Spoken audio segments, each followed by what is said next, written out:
11월 29일 금요일입니다. 오늘은 창세기 11장 1절부터 9절까지 말씀입니다.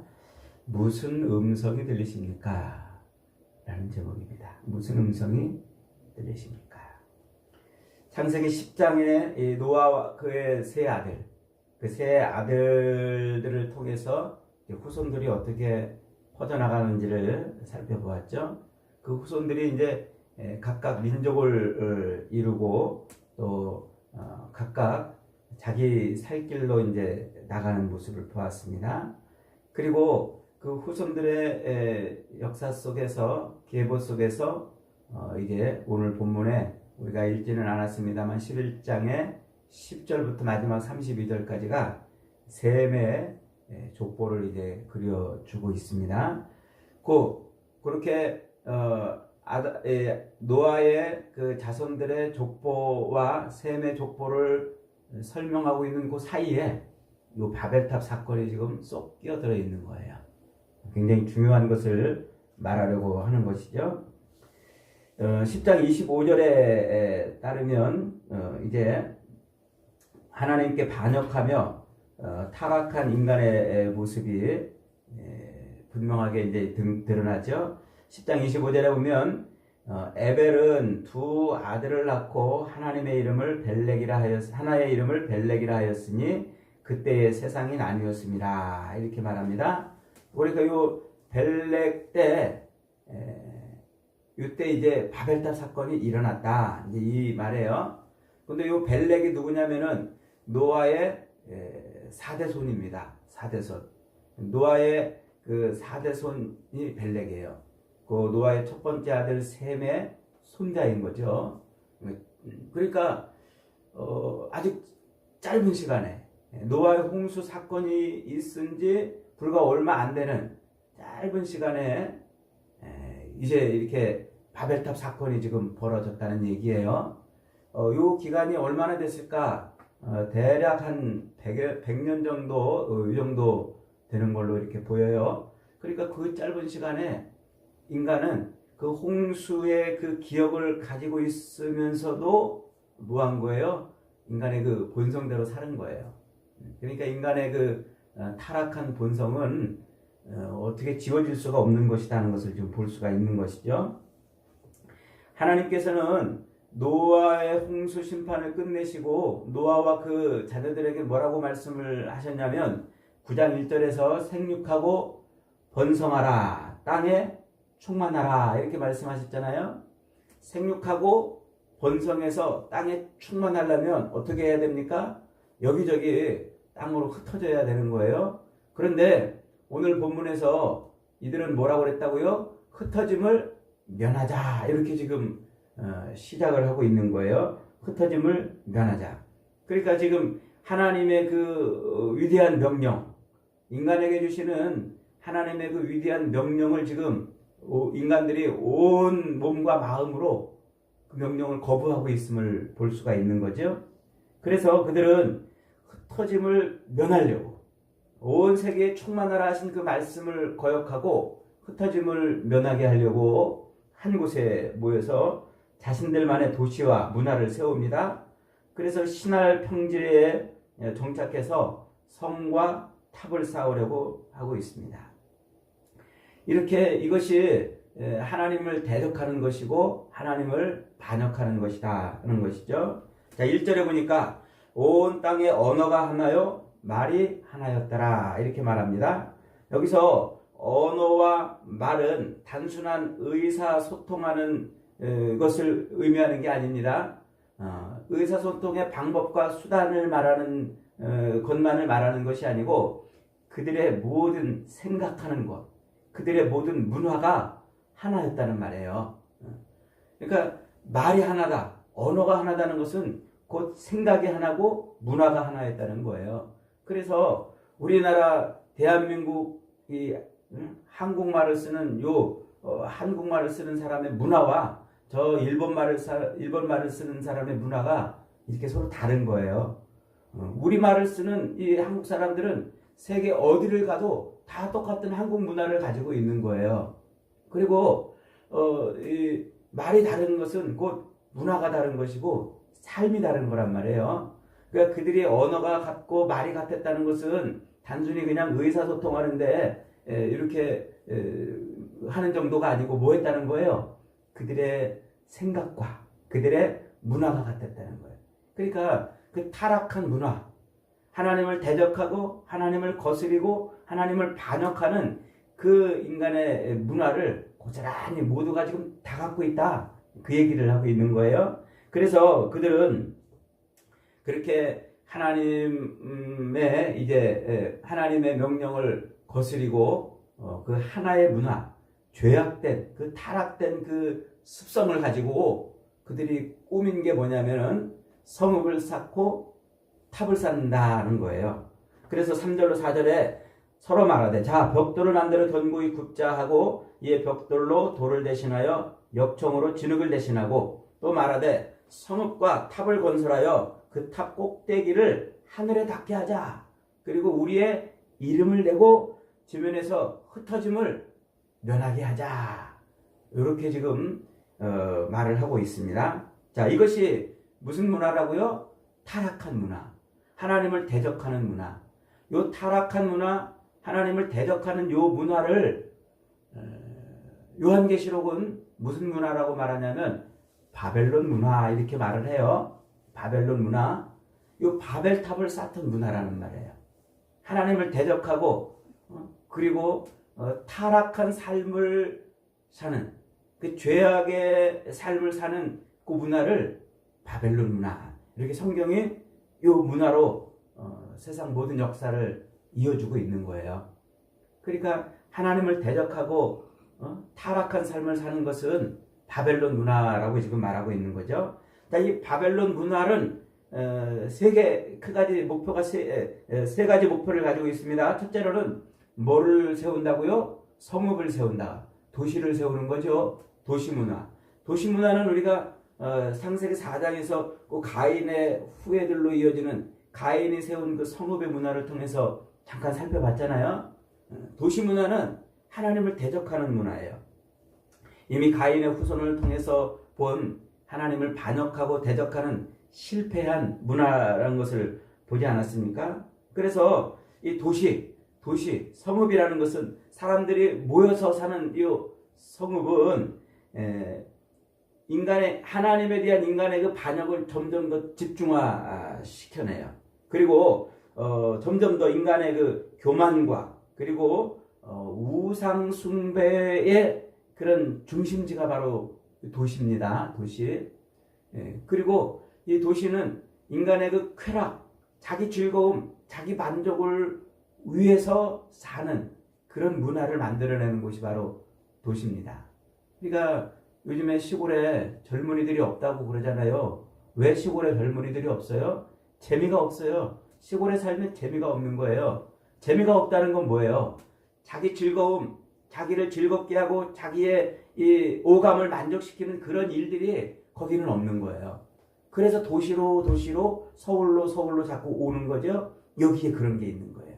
그 타락한 인간의 그 오감을 만족시키고 자기를 성취시키는 그런 문화.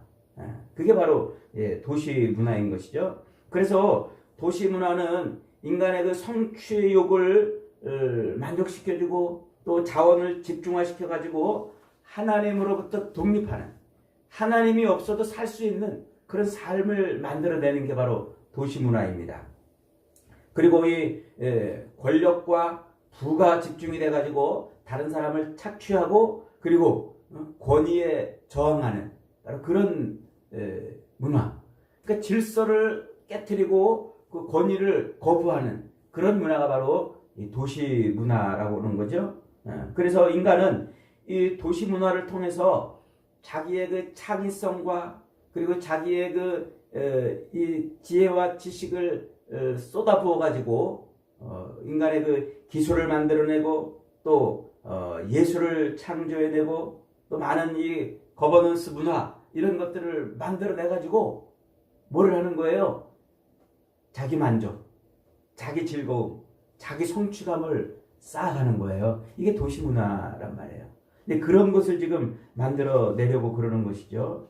그러니까 하나님의 통치와 하나님의 주권과 하나님의 질서를 거부하고 그들은 자기의 욕망과 자기의 야망을 충족시키려 하는 그런 삶을 살고자 했다는 것입니다. 자, 그 다음에 이제 두 번째로는 하늘에 닿는 탑을 쌓는 것이었어요. 하늘에 닿는 탑. 이 하늘에 닿는 탑이라는 게 뭡니까? 이게 반역의 탑입니다. 이게 왜 반역의 탑이냐? 거기에는 아주 놀라운 인간의 협동이 있는 거예요. 무슨 협동? 철학과 과학이 만나가지고 하나님을 대적하는 거예요. 철학이 뭡니까? 철학은 인본주의, 인간 중심으로 모든 것을 생각하고 인간의 힘으로, 인간의 지식으로, 인간의 경험으로 삶을 살아보자고 만들어낸 지혜 아닙니까? 이게 철학이란 말이에요. 그러니까 모든 것을 인간의 중심으로 바라보고 인간의 삶을 위해서 생각하고 행동하는 그런 가치관이 바로 철학이란 말이죠. 그 철학과 그 다음에 이 과학이 만난 겁니다. 과학이. 그래서 인간의 힘으로 하나님을 대항하고 우리의 운명을 개척해 나가고 살펴나가는 그런 철학. 우리가 힘들여 사는 내 인생인데 내 이름을 내야지 왜 하나님의 이름을 내자는 이런 생각을 가지고 그들은 탑을 쌓기 시작을 하는 것입니다. 자, 그런 인간 중심으로 모든 것을 바라보고 해석하고 인간 중심으로 삶을 살아내는 그런 사상을 자율사상이라 이렇게 이제 말을 합니다.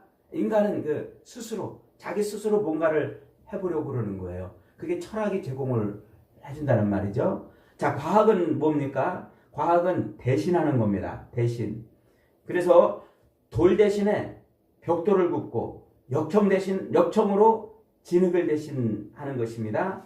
이 과학 기술, 대신하는 이 기술을 가지고 인간의 그 한계를 자꾸 대신해서 뭔가를 채워 나가는 것입니다. 그래서 오늘날 이 과학 기술을 보십시오. 얼마나 기가 막히게 과학이 발전하고 합니까? 저도 요즘에 챗GPT를 배우고 있습니다만은 그 인공지능이라는 게 이 과학으로 만들어진 거예요. 이제는 점점점 인공지능으로 모든 것을 다 해가는 시대가 올 겁니다. 그러면 이제 과학이 인간의 그 부족함과 인간의 연약함과 그 모든 것을 다 대신해 주는 거예요. 그래서 우리가 10년 동안 책을 뒤지면서 공부하던 그것을 챗GPT는 5분 안에 1분 안에 모든 자료를 만들어내는 이런 일을 오늘 지금 우리가 보고 있는 거예요. 이게 과학의 힘이고 과학의 시대입니다. 그래서 이 과학은 대신하는 거죠. 이 대신하는 요 철학과 이 과학이 서로 만나 결혼해서 낳은 그것이 바로 하나님을 배반하는 것이다 하는 것이죠. 이들이 세우고자 했던 것은 단순한 도시와 단순한 탑이 아니었습니다. 이들은 하늘에 닿아서 신들과 연결된다고 믿는 그런 상징적인 어떤 문화를 만들어내고자 했던 것입니다.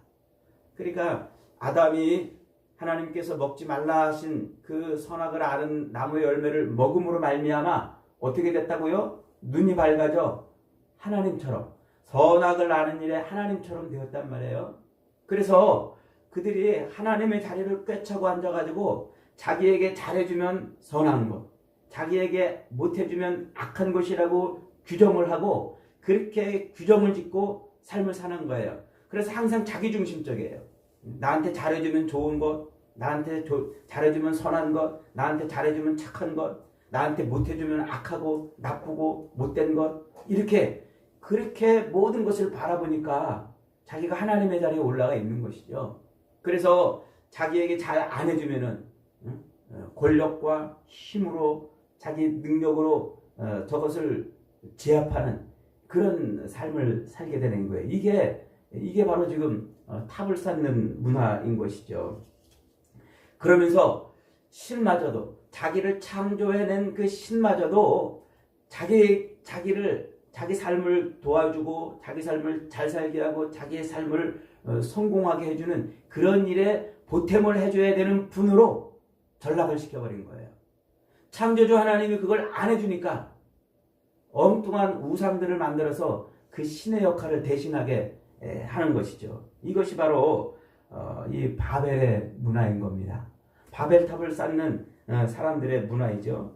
이 바벨탑을 쌓는 사람들의 그 철학과 그리고 그 과학 기술과 이런 것들로 그들은 하나님의 자리를 대신하여 자기 욕망과 탐욕을 이렇게 채우고 있었던 것이죠.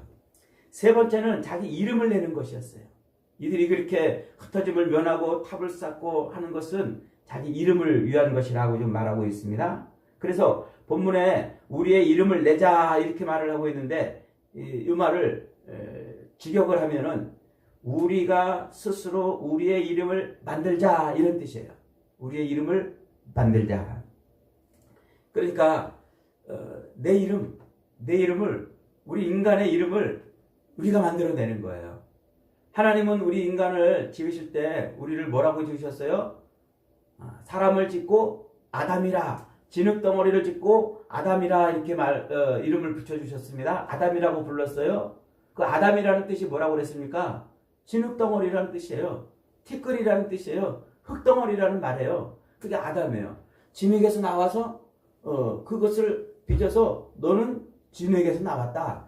그렇게 해서 너는 아담이다 이렇게 불렀단 말이에요. 그리고 여자는 갈비뼈, 남자의 그 갈비뼈, 진흙덩어리에 그 갈비뼈에서 뽑아냈잖아요. 그리고서는 이름을 뭐라고 붙여줬습니까? 남자에게서 나왔은즉 여자라 하리라 그랬잖아요. 그러니까 흙덩어리에서 나왔은즉 흙덩어리란 말이에요. 하나님이 인간을 지으시고 인간에게 이름을 붙여주신 것은 너는 진흙덩어리다. 티끌 같은 존재다. 내가 생명을 줄 때만 넌 호흡을 가질 수 있는 존재다. 이러는 거예요. 그래서 그것을 보여주는 게 아담과 하와가 타락한 이후에 하나님께서 여자의 후손으로 너희를 구원해 낼 것이다 라고 말씀하신 그 원시복음을 주시고 그 다음에 여자의 이름이 뭘로 바뀌어요? 그때서 비로소 하와라 이름이 바뀌는 거예요. 그 하와라는 게 이름이 뭐예요? 산자의 어미, 생명의 어미라고, 생명을 이어주는 자라고 이렇게 이름을 붙여놓으신 겁니다. 그러니까 그게 무슨 의미란 말이에요? 사람은 하나님이 비로소 생명을 주실 때만 호흡할 수 있는 존재라는 거예요. 그게 하나님이 우리 인간에게 주신 이름이라는 것이죠. 그런데 그 이름을 어떻게 했습니까? 그 이름을 뭐 한다고요? 우리 스스로 우리의 이름을 만들어 우리의 이름을 붙이자 지금 그러고 있는 것입니다. 그래서 이 이름은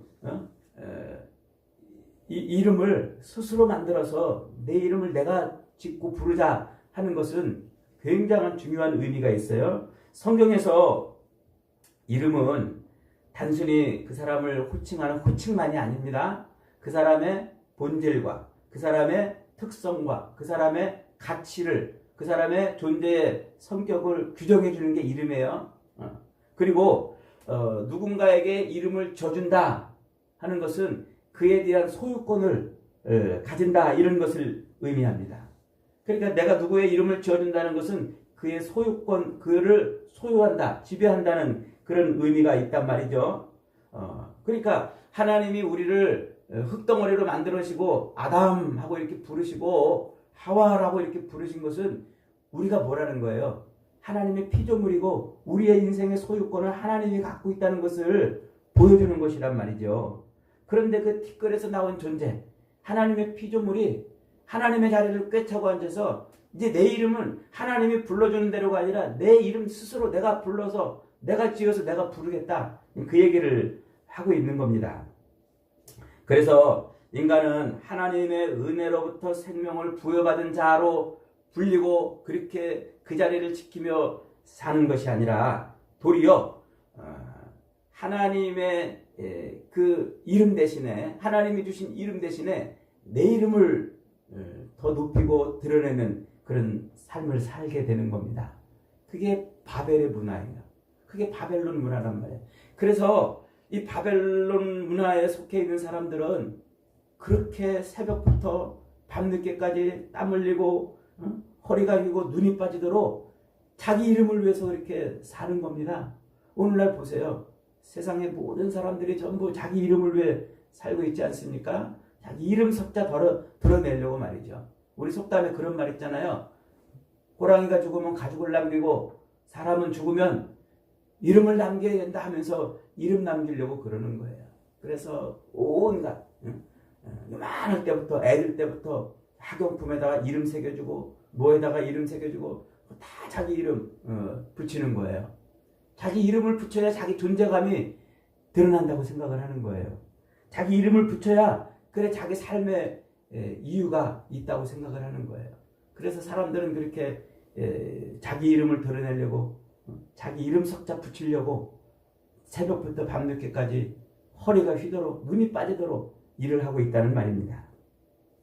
성경에는 그렇게 자기 이름을 위해서 탑을 쌓다가 망한 사람들이 수없이 소개가 됩니다. 그 중에 대표적인 자가 누굽니까? 사울 왕 아닙니까? 사울 왕은요, 사무엘상 15장 12절에 보면 사무엘이 사울을 만나려고 아침에 일찍이 일어났더니 어떤 사람이 사무엘에게 말하되 사울이 갈멜에 이르러 자기를 위하여 기념비를 세우고 발길을 돌려 길갈로 내려갔다 합니다. 이렇게 일러줍니다. 그러니까 사울이 뭐 했다는 거예요? 자기 이름을 드러내려고 비석을 세웠다는 말이에요. 그 비석에다 자기 이름을 새겨가지고 그렇게 딱 세워놓고 길갈로 내려갔다 그러는 것이죠. 그 일로 인해서 사울은 결국은 폐위를 당하고 비참한 죽음을 맞이하지 않습니까?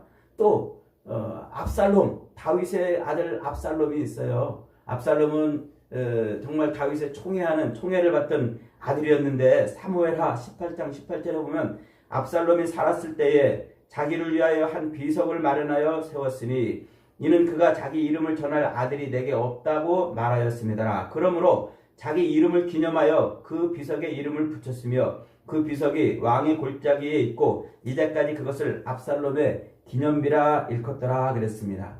압살롬은 자기 자식이 없으니까 이제 내 이름이 끊어지겠구나 싶어가지고 어떻게 했다는 거예요? 비석을 하나 세워놓고 거기다 자기 이름을 새겨 놓았단 말이에요. 사람들로 하여금 그 비석을 기념하게 했단 말이에요. 자기 이름을 드러내려고 그랬던 것이죠. 그랬더니 그 압살롬은 자기의 그 자랑이었던 그 머리카락이 도망가다가 나뭇가지에 걸려가지고 대롱대롱 매달려서 창에 찔려 죽는 비참한 최후를 맞이했습니다. 하나님은 그렇게 온통 자기의 이름을 위해서 애쓰고 수고하며 사는 그 인생들 중에서 곤란해서 그 사람들을 자기 이름이 아닌 하나님의 이름을 위해 사는 사람으로 바꿔놓으시는 거예요. 그래서 바벨의 문화에 속해서 자기 이름을 드러내려고 몸부림치는 사람들 속에서 하나님의 이름을 위해서 사는 그런 사람들을 구원해내는 것, 뽑아내는 것, 그게 하나님의 구속사라고 하는 것이죠. 그래서 하나님은요, 하나님께서 사람을 택해서 쓰실 때 그의 이름을 항상 바꿔주는 걸 볼 수 있어요. 자기 이름을 드러내자고 그렇게 애쓰고 몸부림쳤던 이 바벨의 문화 바로 다음에 12장에서 하나님이 아브라함을 부르세요. 그리고 그 아브라함을 아브라함으로 이름을 바꿔주는 거예요. 그래서 하나님께서는 자기 이름을 위해 살던 사람들을 구원해서 하나님의 이름을 드러내며 살게 만드세요. 그래서 그 요한계시록 3장 12절에 가면은 이기는 자는 내 하나님의 성전의 기둥이 되게 하려니 그가 결코 다시 나가지 아니하리라. 내가 하나님의 이름과 하나님의 성 곧 하늘에서 내 하나님께로부터 내려오는 새 예루살렘의 이름과 나의 새 이름을 그에게 새겨주리라 말씀하고 있는 거예요. 자기 이름을 새기려고 몸부림치며 사는 사람들을 구원해가지고 끝까지 이 바벨론의 문화를 이겨내고 견디는 사람들에게 누구의 이름을? 하나님의 이름과 새 예루살렘의 이름과 그리스도 예수의 이름을 새겨 놓으시겠다고 말씀을 하는 것이죠. 그래서 시편 기자는 시편 115편 115편 1절에서 이렇게 말해요. 여호와여 영광을 우리에게 돌리지 마옵소서. 우리에게 돌리지 마옵소서. 오직 주는 인자하시고 진실하심으로 주의 이름에만 영광을 돌리게 하옵소서. 여러분, 이게 오늘 우리의 기도 제목이 되어야 돼요. 이게 우리의 삶의 목표가 되어야 되고요. 이게 우리의 소망이 되어야 한다는 말이죠. 그렇게 자기 이름을 높이려고 했던 그 사람들에게 하나님이 오셔가지고 그들을 어떻게 하십니까? 언어를 혼잡게 하세요. 그들의 생각, 그들의 문화를 깨트리시는 거예요. 그래서 하나님이 직접 5절에 보니까 직접 강림하셔서 인간의 역사 속으로 개입하셔서 그 문화를 깨트리시는 거예요. 그래서 죄악된 서로의 그 타락한 문화를 공유하고 그 죄악된 철학과 과학을 공유하고 살던 그것을 깨트리셔가지고 하나님이 구원의 역사를 이루고 하십니다. 그 직접 개입하셔서 인간의 그 모든 것을 깨트리시고 하나님이 새로운 문화를 만들어내시는데 그게 어디서 나타납니까? 그게 사도행전 2장에서 나타나잖아요. 오순절날 성령이 강림함으로 각각 다른 방언을 다른 나라 말로 다 쓰던 사람들이 그렇게 모여가지고 베드로의 설교를 듣는데 모두가 다 그 설교를 다 알아들어 버렸어요. 다른 언어를 가지고 있는데 다 알아들어 버렸어요. 이게 바로 하나님이 만들어내시는 문화인 것이죠. 그래서 성령의 언어가 거기서 들린 사람들은 구원을 받는 거예요. 성령의 언어가 들리는 사람은, 성령의 음성이 들리는 사람은 예수의 이름을 부르면서 그러면서 구원을 받는 것 아닙니까?